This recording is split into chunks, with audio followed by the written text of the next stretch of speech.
what what spurred this whole motion of thought was you don't have to do the typical behavior. You can look outside of the box. Ship pitch is showing the human behind the startup, showing off more the jockey than just the horse. Let's just have some fun.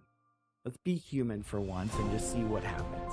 The idea that, most true investors, in the end, the numbers are the numbers. They're going to look Yep. at those. They're going to look at the pitch deck, but they're going to invest in the people, not the product as much, right? He got up on stage and he goes, guys, I know my topic is funny. Just silent karaoke. That should be funny, right? And he goes, I'd like to take it a different route that feels more close to me and my personality. I'd like to take it seriously because I actually have someone in the family that is deaf. And I'd like to see if I can actually sell this solution to you.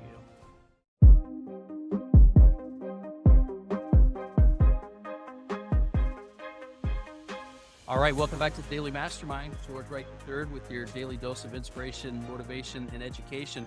I'm joined by what is sure to be an amazingly fun interview with Kent Richeson. How you doing, brother? Doing great. I'm excited to be here. Well, listen, man, I'm glad. I'm glad our calendars finally synced up because you're a man on a mission and you've got a lot of travel on your schedule. Let me give you a quick introduction for those of you that don't know for those of listeners that do not know you.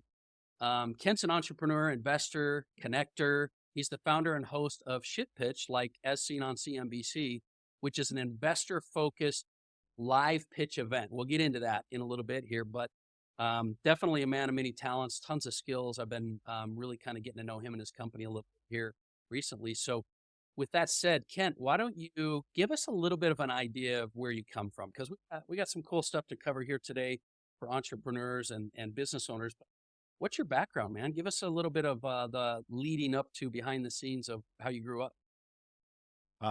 Gosh, I like long walks on the beach and how far back do you want me to go? I was dealing and wheeling back in grade school. I was the reason we had Pokemon even revoked from the whole school front. So how far back do you want me to play this game? Bro, you know what's interesting is I usually start with a question like, were you always an entrepreneur? But I know that back to like when you were old enough to talk, you probably were. So just go back and give me an idea of like what's been your career background and were you always an entrepreneur or did that kind of evolve through just things you were doing growing up? It's definitely evolved. I'm just like anybody else, jumped into the job space, and most of it though has been circled around fractional work. A lot of fractional IT companies, fractional CFO, fractional administration with fund administration and SPV creation. So a lot of it has stirred around that entrepreneurial mindset of, okay, let's figure out what is going to work best for you and your needs, as opposed to, the check in, check out kind of behavior. A lot of it is circled around that mentality of discovery and understanding. So So fractional, because fractional is a really big thing right now, but were you into a certain niche of business? Was it primarily IT, fractional IT work, or what other things? Because look, you're a sales, a marketer, entrepreneur overall, but what area I'm curious of fractional were you kind of in heavily before you started to get out on your own? sales. So I was running sales and then jumped into the, director of sales, strategic partnership roles, etc. But my whole MO with the fractional world was truly business strategy and understanding what's going to work best. And that could have been within the CTO space, CIO space, into the CFO world as I jumped in between different, fractional teams to really understand the lay of the land. Yeah, it's interesting as a lot of business owners, when they have that kind of diverse background like yourself, I find that they're a little bit more successful because they understand all the elements of everything, especially if it's sales even, versus individuals that come from just IT or engineering or something like that, makes it hard to jump into that. Was it then not very difficult for you to jump into the entrepreneurial market as a business owner of your own? It definitely happened on the fluke side of things. However, way back when, so I worked for my father who owned a gun shop years back, opened in 69. or 59, one of those dates. Geez, a while back. And what what spurred this whole motion of thought was you don't have to do the typical behavior. You can look outside of the box. You can always discover a new way of saying hello in a different language, right? That mind was always shifting and rolling with just conversations with my old pops, right? Where things really took a dynamic turn where I was at the fractional CTO firm, and we ended up really crafting a new way of providing service, which then had me stepping back going, maybe there's something here that I could innovate or change the game, show off that communication between IT departments and the C-suite individuals could actually communicate and say, oh, you're not a cost center, some along those lines. So that's really where the journey began. I started a little startup, and worked on that for a good chunk of time, which then stirred into the various connections with investors and other founders. Then the community would just kind of jumped into that world, not really knowing that was a world to begin with, but that was really the catalyst that spurred it all on. Yeah, it's interesting because I want to get real heavily into this new out of the box idea you have with your funding and pitch company, but I think you laid the groundwork for it. In other words, you've been an out of the box thinker for a while. Was it a aha moment when you started shit pitch? And I'm sure people are double taking me saying, is he saying that right? Right. Yeah, So let's yeah, start by this. Let's answer the question, what is shit pitch? And then let's yeah. back up and help me to understand, did you aha moment into this or did it slowly transition into it? How did you lead yourself into this world of what you're currently doing? And then we'll break it down. Okay, I'll give you the summary, but the 2-second one of ship pitch. Ship pitch is showing the human behind the startup, showing off more the jockey than just the horse. A lot of investors in the community and abroad look at not just the business pitch deck and what it can offer, its valuation, its requirements, etc. They're looking at who's running it behind the scenes. And that's really critical because those are the individuals that either make it or break it. And so to your second question of how did this stir up? I was working with a really cool group of angels and VCs alike here in Utah, and I just all of us were thinking the same thing. We've got to change the page and the narrative of what pitch events for entrepreneurs is all about and investors. Are we doing everybody a service or are we doing them a disservice with what we're currently doing? Because 9 times out of 10, every investor could look at a pitch deck and compare it to the over rehearsed business pitch deck that's given from the founder and say, great, I could have just read that on my own. Right. Right. So I got a group together. I said, let's throw out this wild, crazy idea, an experiment. Let's just have some fun. Let's be human for once and just see what happens. So they brought some founders. I brought some founders. We tossed them on stage and it's different than what it is today. But the whole premise was let's make sure they have time for their real business, like a normal pitch event for an entrepreneur. But let's also give them something that they're not prepared for, something that we see more of that human. So we give them a really bad idea, completely impromptu and it's really ridiculous ideas that shouldn't be in existence. So nobody's investing in them. Don't worry. But what we're doing is that we're putting these founders in a position to show off how do they communicate? How do they work through a problem? How do they adapt? Can we see a little bit of that behavior instead of just a lunch talking about, again, their own business? How do we pull that energy out of them to see their creativeness, their behavior? And then there's something else that was a product of revolution and identification in its evolution. We saw this way of understanding how somebody lies and works through the problem, and that's not a bad thing. Lying and the whole show isn't about how does somebody lie. It's now understanding how do they communicate. So as they work through this bad idea just before they pitch their real one, we get to see some of their tells. How do they work through these situation of BSery, right? BSing them. Oh, And then they jump into their real business pitch. And as investors, we get to see, oh, maybe there's some points there that I need to actually ask more questions on because there's some tells there that's giving me a little subconscious note of, maybe they don't understand fully what they're talking about in this section, or they just haven't developed this area over here in their little pound of the chest. Not bad things, things that we just need to understand and clarify and ask more questions on. So it's really brought to light a fun angle in curiosity and diving into the products that they are offering themselves. I love it. I love it. You know what's so crazy, and I love that overview. And I had so many questions I was going to jump in. I'm I thought, sure. oh, I want to get the full deal because now we can go back and kind of unpack it a little bit. Yeah. Because I think it's brilliant. I think you're right. It's kind of morphed over time, but it starts with this premise that I've had, in all the companies that I've done. I've raised funds and I've been part of funds and things like this. The idea that most true investors, in the end, the numbers are the numbers. They're going to look Yep. at those. They're going to look at the pitch deck, but they're going to invest in the people, not the Mhm. product as much, right? Like you could have an amazing product and a horrible founder, and vice versa, right? So Yep. I think it's a really great point. Number one, for listeners to understand that the person behind the business is as important, which is why, with our authority marketing company, like we realize you've got to get out there. You have to be out there as a founder. So I love that. And you were working with this.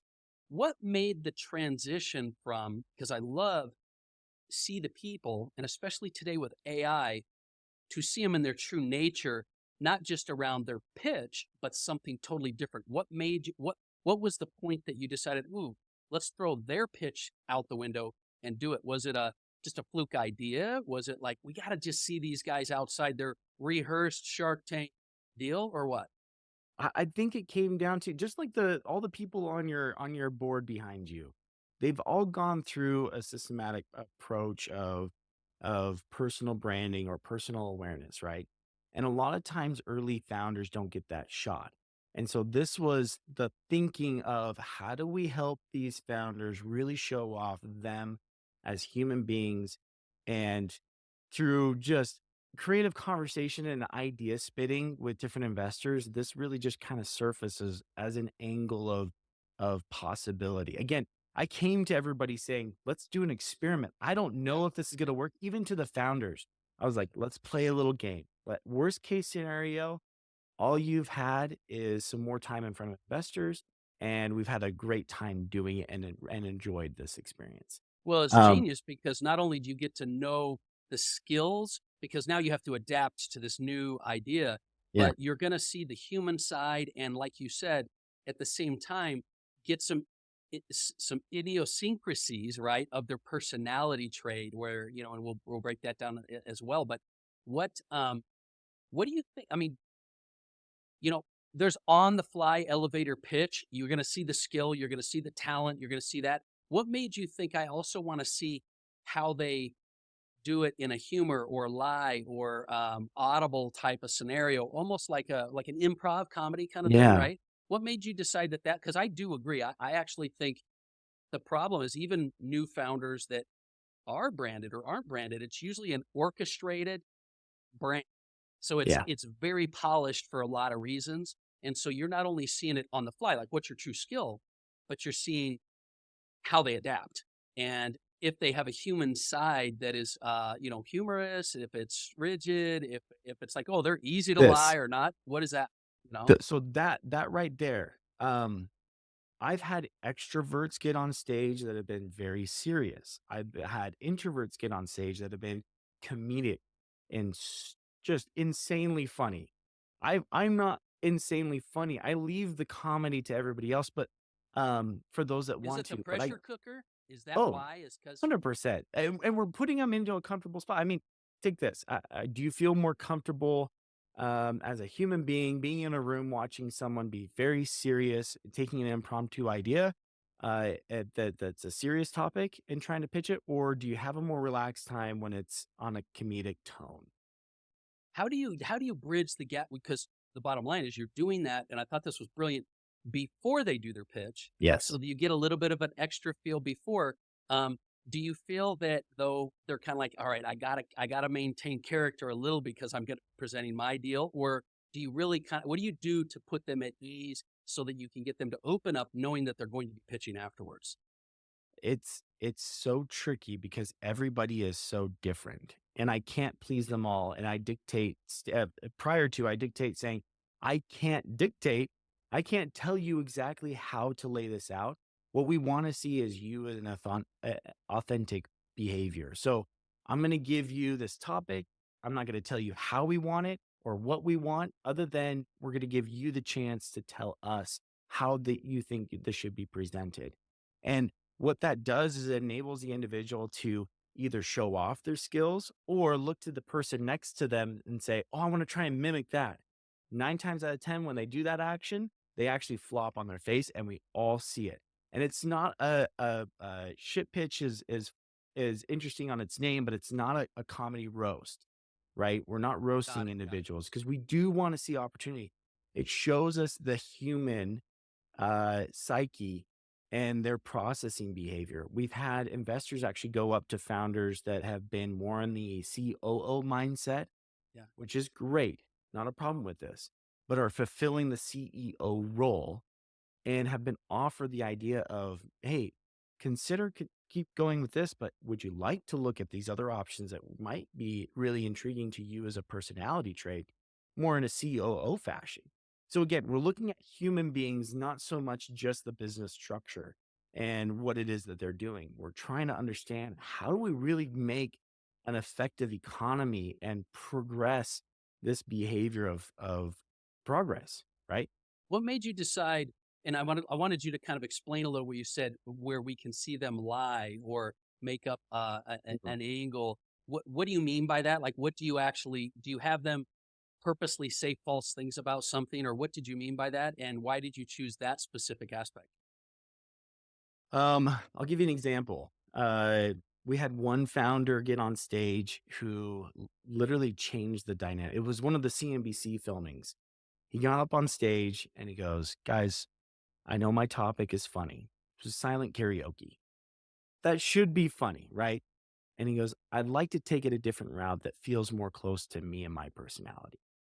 I'd like to take it seriously because I actually have someone in the family that is deaf. And I'd like to see if I can actually sell this solution to you."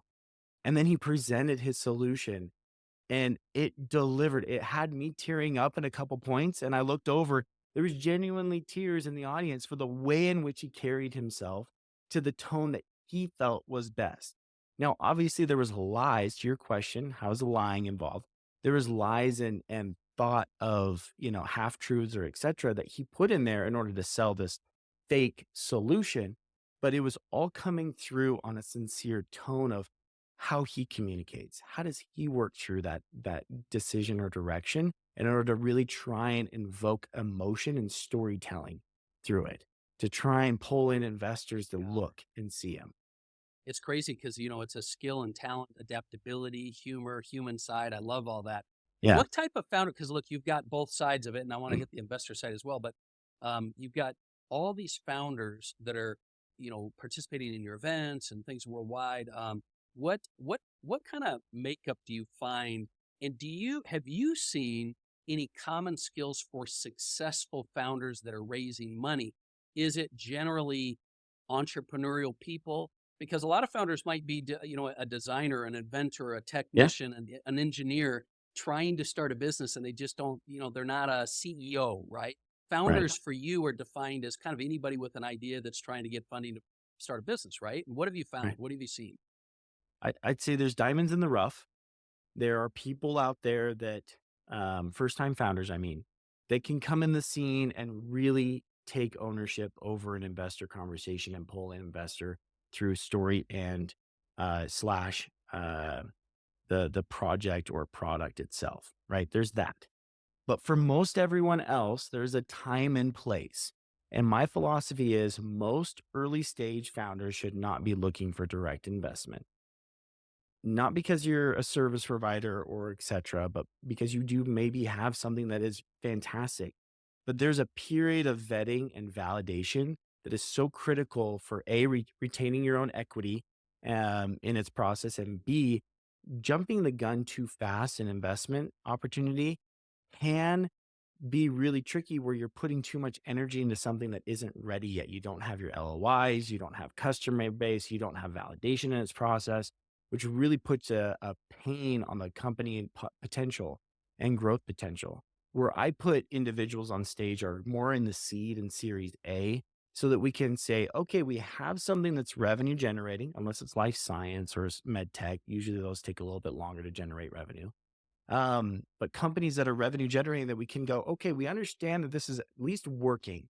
We can look at the human being behind it now and focus on that.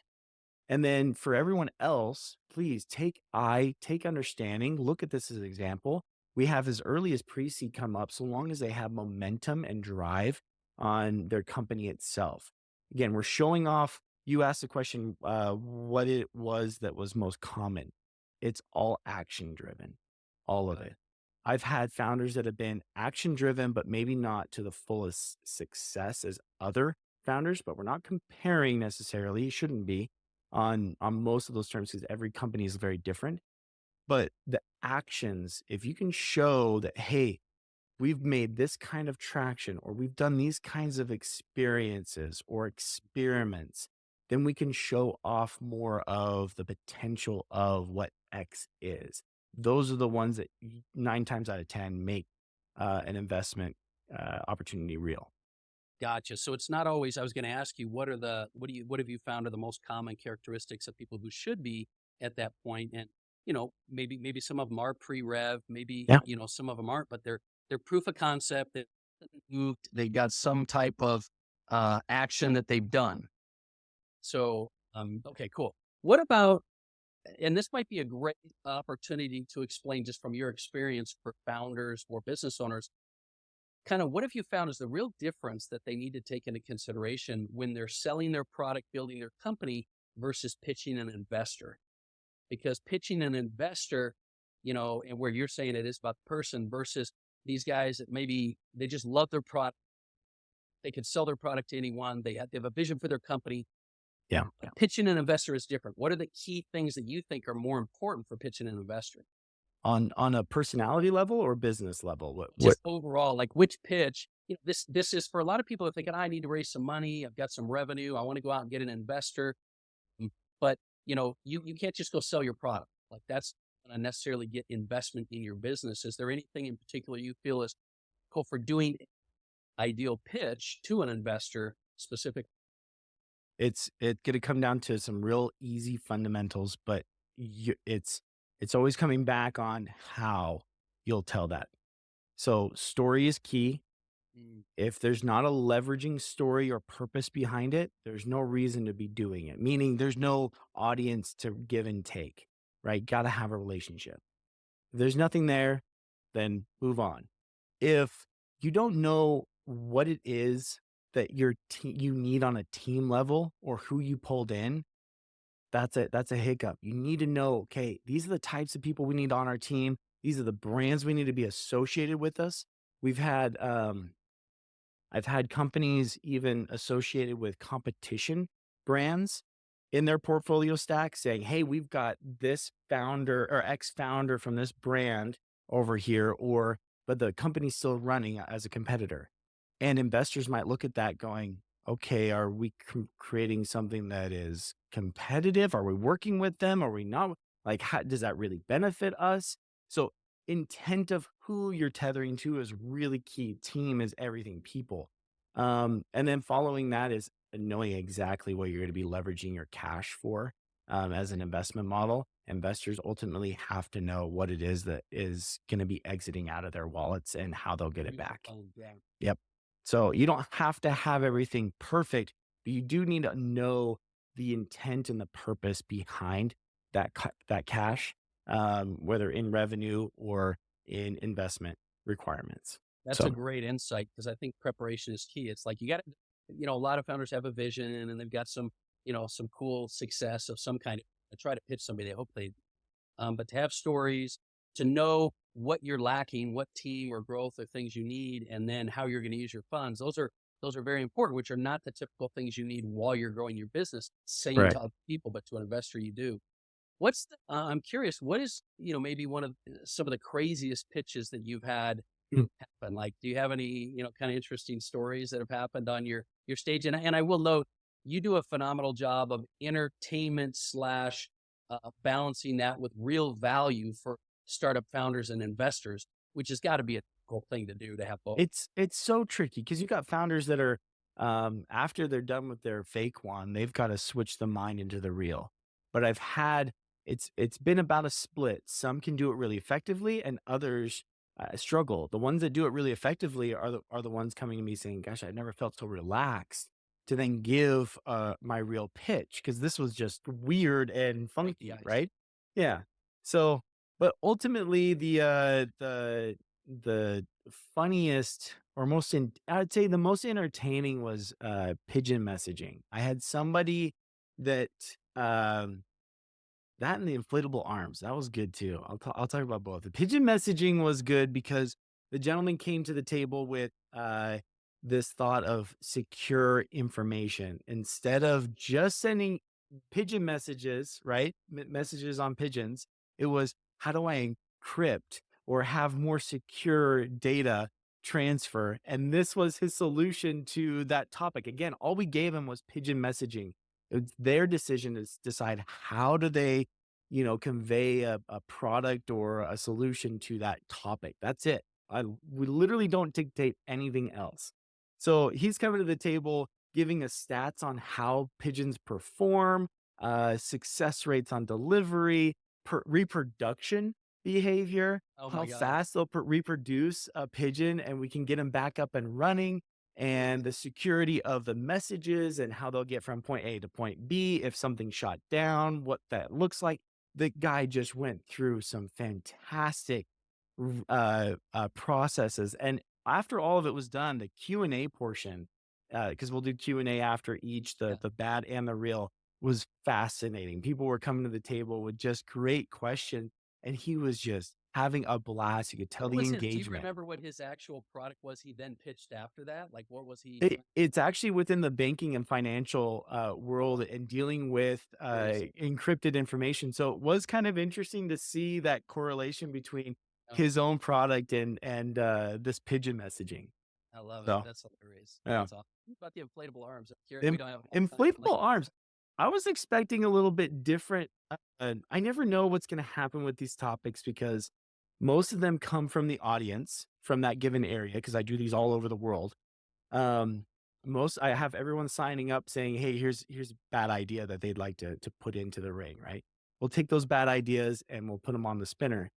And this one, I was thinking it was gonna go a completely different direction, and he ended up having it being for insecure, people with not as buff arms as you thought you had in the oh wow. swimming. Oh, you get inflatable arms. I got Get inflatable muscle arms, so when you're in the swimming pool, you feel a little bit more confident and comfortable, and it was just a really fun, entertaining way of showing off, a topic. Oh, So, that's yeah, crazy.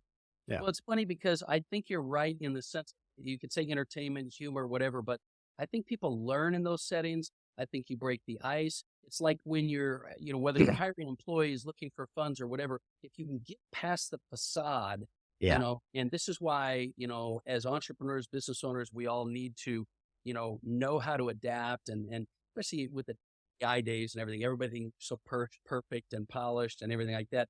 This is, it's brilliant. So, tell us what's in our last few minutes here. What's on the docket right now? I know you guys have a real heavy event schedule. Yep. What is it that is your primary focus right now? And tell us what you've got on the page for 2025. So, and I'll precursor that. Last year was the first year we kicked it off with 11 events nationally. I went all over. CNBC filmed one of them, like you mentioned, and then this year we're doubling down. So we really understood now what investors are wanting to see and why they're wanting to see these individuals on stage. So we're doing 20 national events. We kicked it off with New York just the other day and it went great. So we're excited to move on to the next cities coming up. We'll end it with a grand finale in Utah. We're planning to have a very large event hosted here in Utah, probably a 2 or 3 day behavior where we'll see all the winners from all the locations get involved. And we're even planning to have it filmed for a TV pilot episode.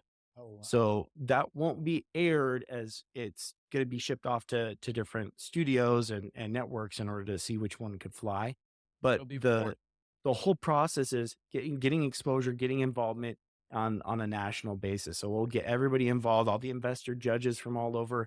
the nation, and we're really excited to push that narrative. So finding the ask would be finding your local event coming up, because we are doing these all over, to get involved, pulling in angels and Yeah. VCs alike, PEs Well, yeah, even. just to be clear, what is the Yeah. makeup of the event? This is for attendees, but also founders and investors. Like, give us the makeup of what typical event. Yeah, so this would be about a 60-40 split most of the time. We're looking at 60% investors, 40% founders. And the founders are made up of ideation all the way to Series B. The ones that go on stage are typically seed and Series A. I do a third individual that's pulled at random from the audience, so we get a real good flavor of the scene of local and what could be produced out of that. So long as they're pre-seed, they've got to have minimum of something. Yeah, And then the 60% of investors are family office, angels, LPs, H&Is. I mean, you name it. We're all over the place. VCs, PEs come into play. All those acronyms. I love it. I love family office and everything ahead. So obviously a great experience, a great learning education, but also, time for you to, get investor funds, pitch your opportunity. So what I'll do is I'll put some links in the show notes, Yep. but you can go to shitpitch.com, or I'll link your social media profiles and your LinkedIn there as well. Is that the best place for them to go? Is your website to kind of see events and register? Yeah, the whole schedule's there. Detail of what it is that you're getting into and what potentials are ensued for that. Yeah. I love it. I love it. Well, this is good. I know I wanted to dig a little bit more into your upbringing. I know you've learned a lot of entrepreneurial lessons, but we'll Yep. have to do that again. Maybe we'll bring that over to our Authority podcast that's launching. But I appreciate you being here. Is there any last, maybe strategy, advice, recommendations you have for business owners or entrepreneurs in general, or even looking to do funding? Anything you want to leave them with? The biggest strategies that I've seen out there have been fail it fast so you can decide if it's something that works. Meaning, chat with those that you think are actually involved in the space, not friends and family. Friends and family will tell you that it's not going to work because it's too ambitious for where they're currently at, right? Look to those individuals that are already in those spaces, that are developing, that are movers and shakers, and work with them to understand what would fail versus what would work in comparison to the ideas that you have. I love that, because even though I think a lot of people have heard fail fast, I think they're ingrained and taught to never give up. And so they're just on this long road to forever figure out how to take their idea and make their baby happen. And I think that's a recipe for disaster, because I think if anything else, if your goal is to fail quickly or to, disprove what you're doing quickly, you learn a lot more faster that way. So I I, love. I'll be an example of that with shit pitch. Obviously, I have my other failures in the past too, but with shit pitch, the very first iteration, I had given 4 of the 5 founders that went on stage about 2 weeks preparation of the bad idea, and one of them, I said, I'm going to use my experiment card. I'm going to have you be in the moment pitching it and getting the idea. So again, all about iteration, understanding why does this work? Why does this not work? I love it, and I think you just hit a home run with the idea that most people, especially if you were going to do an event or something, they would put in the planning process, everything, and you just tweaked it by saying, "Hey, let's do an experiment. Let's go." And I think that's what causes success. And so I think that's absolutely a huge, huge, huge win. So I appreciate that recommendation. I think that's a great one to double down on. So Welcome. listen, guys, if you're listening to this show, share it. Hit me up on the Daily Mastermind on Facebook, Instagram. Really looking forward to sharing some more ideas with you. I'm going to put a couple of things in here in the show notes so that you can connect with Kent. Highly recommend you check him out, see if you can learn some things, but also participate. There's a big journey happening throughout the whole year, so follow what's going on. And I think you will learn a lot. So once again, thanks for being here. And Kent, thanks for being on the show, man. I appreciate you big time. Of course. Let's do it again.